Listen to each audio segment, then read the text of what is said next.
Hi அன்பு சொந்தங்கள், உறவுகள் எல்லோருக்கும் முதல்ல மதிய நேர பொழுது வணக்கங்களோடு பல நாட்களுக்கு பிறகும் நான் உங்களோட ஒரு காணொலி வாயிலாக சந்திக்கிறேன். என்ன விஷயத்திற்காக இந்த காணொலி என்றால், இந்த தமிழர் சமூகத்தினிடையே பரவி வருகின்ற இந்த தற்கொலை. பல சிறுவர்கள் இப்போது பல முடிவுகள் எடுக்கிறார்கள், அறியாத முடிவுகள் என்று நான் நினைக்கிறேன். ஒருவேளை வயது கோளாறாக கூட இருக்கலாம். பல செய்திகளை நான் பார்க்குற வழியில மன உளைச்சல், மன வேதனைகளால் சிறுவர்கள் மரணம், சிறுவர்கள் தற்கொலை அப்படி சொல்லி பல செய்திகளில் இப்போ நான் கண்டு கொண்டிருக்கிறேன்.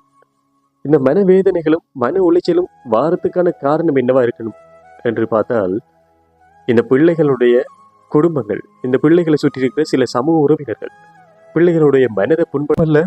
இந்த பெற்றோர்கள் தங்களுடைய பிள்ளைகளை இந்த பக்கத்து வீட்டில் இருக்கிற உறவுகளுடைய பிள்ளைகளோ இன்னொரு பிள்ளைகளோட இந்த வேறுபடுத்தி பேசுவது, அவர்கள் அப்படி இருக்கிறார்கள், இவர்கள் இப்படி இருக்கிறார்கள் என்று சொல்லி பிள்ளைகளை மனதில் குத்தி குத்தி வேதனைகளை கொடுப்பது.